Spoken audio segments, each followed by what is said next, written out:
Shalom, saudara-saudari yang dikasihi Tuhan. Puji syukur kepada Tuhan Yesus Kristus. Karena kasih dan anugerah-Nya, kita dapat kembali berjumpa dalam renungan sore ini. Saat ini, kita akan merenungkan suatu hal yang tidak asing bagi kita sebagai orang percaya, tentang bagaimana dunia seringkali menolak kebenaran Injil dan menolak Yesus Kristus sebagai Tuhan. Dalam salah satu ceramahnya, Ustadz Abdul Somad menyampaikan bahwa dalam ajaran Islam, mengakui Yesus sebagai Tuhan dan meyakini konsep Trinitas dianggap sebagai bentuk kekafiran. Sebelum menyampaikan pernyataan tersebut, Ustadz Abdul Somad juga menyampaikan permintaan maaf jika ada yang merasa tersinggung. Apakah kita yang mempercayai Yesus itu Tuhan dan meyakini Trinitas itu sebagai bentuk kekafiran merasa tersinggung? Maka apa yang harus kita lakukan? Haruskah kita tersinggung? Haruskah kita marah? Tidak. Sebab kita tahu bahwa iblis memang bekerja di dunia ini, menciptakan kebingungan, menabur perpecahan, dan berusaha menjauhkan orang dari kebenaran.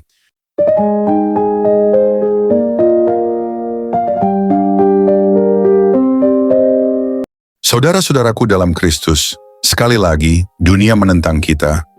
Sekali lagi iblis berusaha menanamkan benih kebingungan, mengaburkan kebenaran, dan meragukan Tuhan kita, Yesus Kristus. Apakah kita tersinggung? Tidak, karena kita tahu ini adalah pekerjaan iblis. Jangan heran, jangan terkejut. Sudah sejak dahulu kala iblis berusaha menyesatkan manusia dengan berbagai tipu dayanya. Yesus Kristus sendiri sudah memperingatkan kita dalam Yohanes 15 ayat 18. Jikalau dunia membenci kamu, ingatlah bahwa ia telah lebih dahulu membenci aku. Ini bukan hal baru. Sejak awal kegelapan selalu menolak terang, karena iblis tahu bahwa Yesus adalah satu-satunya jalan keselamatan. Mereka yang menolak Yesus sebagai Tuhan, mereka yang menghina Tritunggal Maha Kudus, sedang berada dalam jerat si jahat. Mereka telah tertipu oleh kuasa kegelapan yang membutakan mata mereka dari kemuliaan Kristus. Tidak peduli seberapa banyak mereka mencemooh kita, menuduh kita sebagai penyembah berhala, atau menyebut iman kita sesat, kebenaran tetaplah kebenaran. Yesus adalah Tuhan, Yesus adalah Alfa dan Omega. Tidak ada satu pun perkataan manusia, tidak ada satu pun doktrin buatan, tidak ada satu pun tuduhan yang bisa mengubah fakta ini.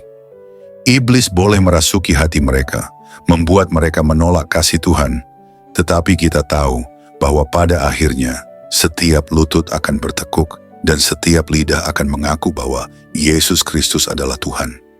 Firman Tuhan di dalam Filipi 2 ayat 10 dan 11, supaya dalam nama Yesus bertekuk lutut segala yang ada di langit dan yang ada di atas bumi dan yang ada di bawah bumi, dan segala lidah mengaku Yesus Kristus adalah Tuhan bagi kemuliaan Allah Bapa.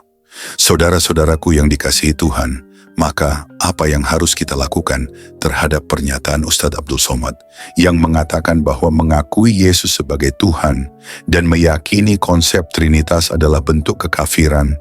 Haruskah kita tersinggung? Haruskah kita marah? Tidak. Kenapa? Karena kita tahu ini bukan hal baru. Dari sejak Yesus datang ke dunia, sudah ada orang-orang yang menolaknya. Saat dia menyatakan dirinya sebagai anak Allah, banyak orang yang marah dan ingin membunuhnya. Para rasulnya pun mengalami hal yang sama, dihina, dianiaya, bahkan dibunuh karena berani menyatakan bahwa Yesus adalah Tuhan. Jadi apakah kita harus takut? Apakah kita harus mundur? Tidak. Justru ini saatnya kita semakin teguh dalam iman. Ini adalah bukti bahwa firman Tuhan itu benar. Dunia akan selalu menolak Yesus, karena dunia dikuasai oleh kegelapan. Iblis bekerja di dunia ini, menipu banyak orang, menciptakan kebingungan, dan menabur perpecahan. Tetapi kebenaran tidak bisa dihancurkan. Yesus tetap Tuhan. Tidak peduli berapa banyak orang yang mencela, menghina, dan menolak, fakta ini tidak akan pernah berubah. Yesus telah menang atas maut. Yesus telah mengalahkan kuasa kegelapan. Yesus adalah satu-satunya juru selamat dunia. Saudara-saudaraku, apakah perkataan manusia bisa mengubah kuasa Tuhan? Tidak. Mereka boleh berkata apa saja. Mereka boleh menuduh Yesus itu nabi. Mereka boleh menyebut kita kafir. Tapi apakah itu akan membuat Tuhan kita kehilangan kuasanya? Apakah itu akan membuat kasih-Nya berkurang? Tidak. Yesus tetap berkuasa. Yesus tetap Tuhan sampai selama-lamanya. Jadi apa yang harus kita lakukan?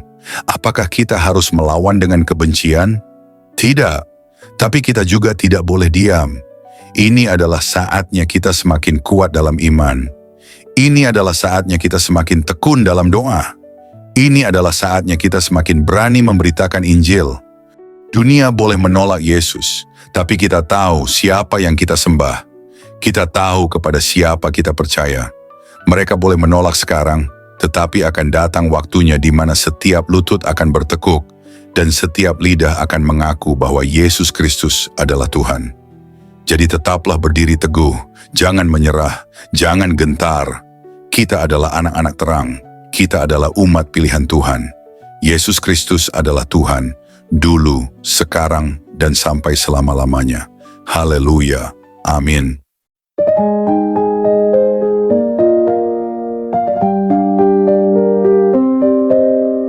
Saudara-saudaraku dalam Kristus, renungan hari ini mengingatkan kita bahwa iman kita tidak ditentukan oleh perkataan manusia, tetapi oleh kebenaran firman Tuhan. Dunia boleh menolak Yesus, tetapi kita tahu siapa yang kita sembah. Kita tidak perlu tersinggung atau marah, sebab Yesus telah lebih dahulu ditolak dan dihina. Penolakan dunia bukanlah tanda kekalahan, melainkan bukti bahwa kita berjalan dalam jalan yang benar, sebagaimana yang telah dinubuatkan dalam kitab suci. Sebagai murid-murid Kristus, kita dipanggil bukan untuk mencari penghormatan dari manusia, tetapi untuk tetap setia kepada kebenarannya.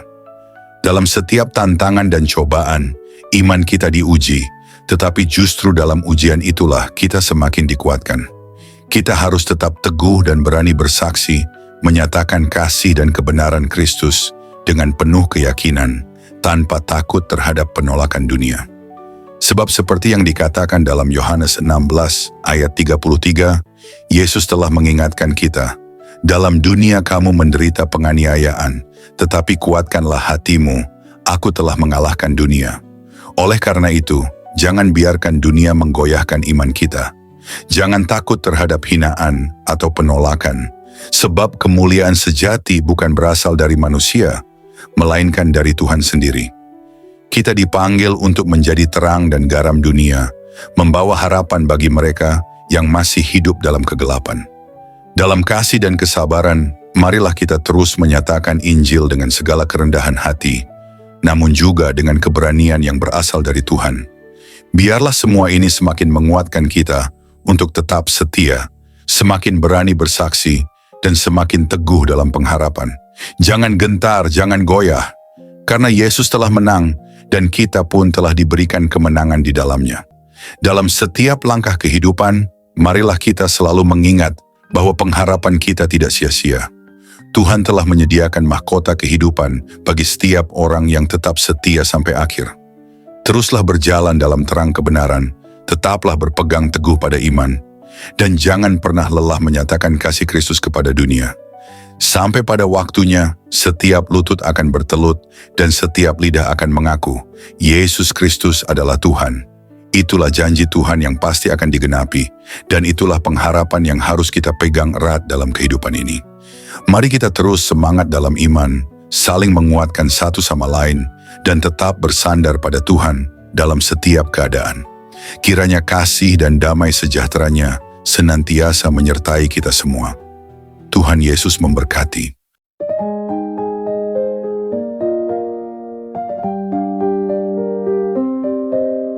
Mari kita berdoa. Kami bersyukur Tuhan Yesus, bersyukur kepadamu, Bapa, oleh karena firman-Mu yang sudah kami dengar pada saat ini. Dalam pergumulan kami, kesusahan, penderitaan, dan keadaan apapun yang kami alami, kami sungguh yakin dan percaya bahwa Engkau, Tuhan, sanggup menyelesaikan semuanya bagi kami. Kami datang kepadamu dengan segala kekuatan dan kelemahan kami, menyerahkan semuanya kepadamu karena kami percaya Engkau berdaulat. Engkau punya otoritas untuk menolong kami, membela kami, dan menyelesaikan segala sesuatu bagi kami. Engkau adalah Bapa yang baik, yang selalu memperhatikan anak-anak-Mu. Engkau mengerjakan semuanya karena kasih-Mu kepada kami. Terima kasih Tuhan untuk kasih, kebaikan, belas kasihan, rahmat-Mu, pimpinan, dan penyertaan-Mu dalam hidup kami. Pertolongan-Mu nyata dalam kehidupan kami.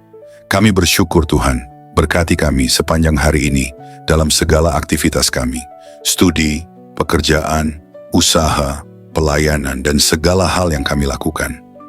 Pimpin kami dan jadikan kami berkat sehingga nama-Mu dipermuliakan. Kami berdoa bagi setiap saudara kami yang sedang dalam keadaan sakit. Kami percaya akan kuasa pemulihan dan pertolongan-Mu. Bagi setiap yang sedang bergumul dengan persoalan hidup, lawatlah ya Tuhan dan nyatakan kuasa-Mu. Dalam nama Tuhan Yesus Kristus, kami sudah berdoa dan mengucap syukur. Amin.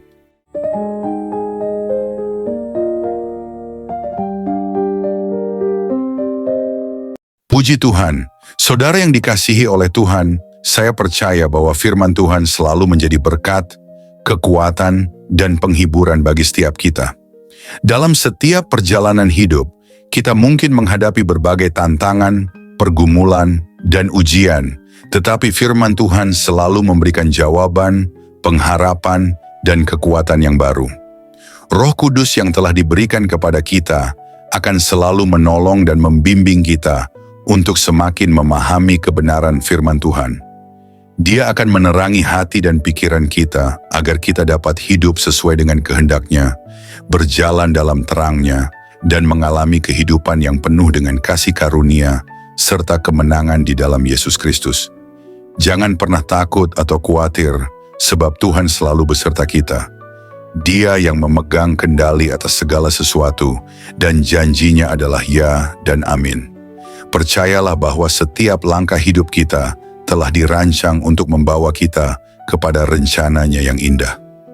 Pegang teguh firman-Nya, berdoalah dengan iman, dan hiduplah dalam ketaatan kepadanya, maka kita akan melihat kemuliaan Tuhan dinyatakan dalam hidup kita.